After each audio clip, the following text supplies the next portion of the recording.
Jeter played 20 years as shortstop for the New York Yankees and is a 14-time All-Star, won 5 World Series championships, including 3 in a row, and recently celebrated his induction into the Baseball Hall of Fame.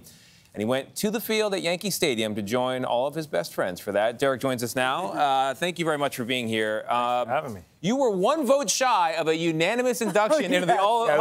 Who is that? Who is the guy? Reveal yourself. You know what? Look, let me start. I don't know who it is. I don't care who it is. Yeah. But I think a lot of times, you know, members of the media, they say athletes have to be accountable and responsible. So I think they should answer that question as opposed to me getting asked a question every time I go. I mean, I would be interested to hear someone make the case. Though, Derek. Me too. That didn't irritate. I found it irritating. I know you say you don't care. Yeah, That no. irritated me just a little bit. We'll find out who it is. We'll get to the bottom of it. We'll put our I-team on it. What was it like for you walking back into Yankee Stadium for that ceremony acknowledging your Hall of Fame career? It was great. You know, I hadn't been back. I had my head down in Miami for 4.5 years, so I really didn't get a chance to go back to Yankee Stadium too often. And, you know, it feels like home when you're there. I mean, I played 20 years. We were joking before, saying New York's like dog years. Yeah. I had a 140-year career. And it felt good to go back, get a chance to bring my girls there. They had never been to Yankee Stadium, get to share the moment with them. Mm-hmm. But what is it like for you? And your girls are young, so they don't really know the Derek Jeter, the career of Derek Jeter. But what's it like when you look at the videos of yourself and you see the crowd, the roar of the crowd? What do you think when you look at yourself in that light?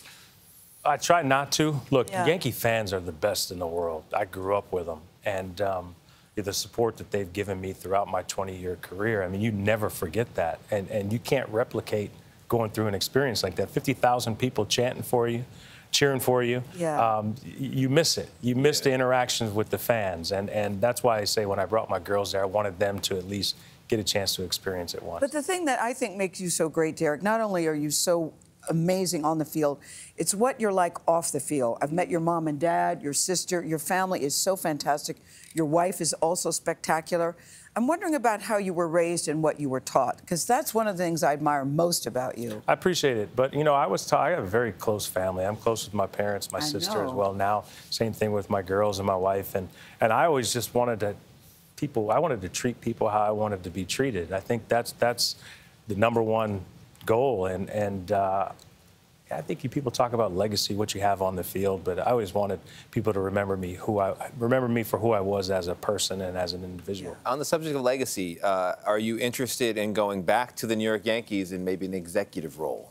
Yeah, people keep bringing that up. But well, it would make sense. Have not had those conversations at all. Look, like I said, I had my head down for quite some time. Yeah. And you know, now I'm still all over the place doing a lot of things, but I value family time as well. Yeah. That's a full-time job. You know, when It is. you're a player, you don't understand how many hours go into the front office. So I have a newfound respect. Also, how removed you are from the outcome on the field. I mean, you're watching from the booth, and you can make some moves with emails, but you're not playing the game. It's frustrating. It is very frustrating not to be able to impact the outcome of a game. You're just up there and trying to watch patiently. Yeah. Let me ask you about this beautiful photo that you shared on Instagram of your daughters painting your nails. I love that. Yeah, it's such a cute, look at this photo. I love it. What is your favorite girl dad activity? Do you have any advice for girl dads? I'm about to be one in January. Yeah, congratulations. Keep them alive. That's job number one. Job number one. That's the #1 priority. Eat them every day. Yeah, I mean, advice is you know, you just got to jump in. You know, I always valued myself on being prepared, and you can't prepare for this. Yeah. I mean, it's new experiences. My girls, I love my girls. They all have different personalities. They're caring, they're smart, they're curious, and they're beautiful. And you know, I just want to be there for them, help them find something that they're passionate about, just like my parents did with me.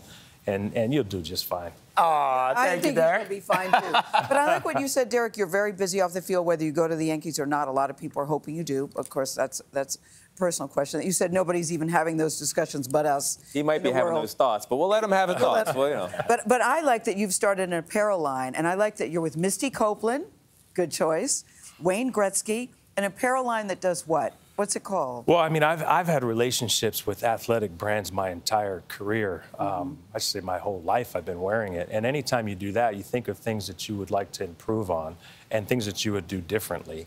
And so we launched Greatness Wins few months back, and I've partnered with the founder of Untuck It, Wayne Gretzky, the incomparable Misty Copeland I brought on to... How did you pick Misty? Excellent choice. Me and my wife were sitting around thinking about who would we like to lead the women's line, and she was the first name that came to mind. So Hannah weighed in. I like that. So Hannah's got good taste. Yeah, so I encourage we focus first and foremost on performance. I think a lot of times people lose sight of the fact of a sports apparel brand should focus on performance, highest quality, fit, consistency, sustainability. So I encourage everyone to go to greatnesswins.com, especially with the holidays coming up.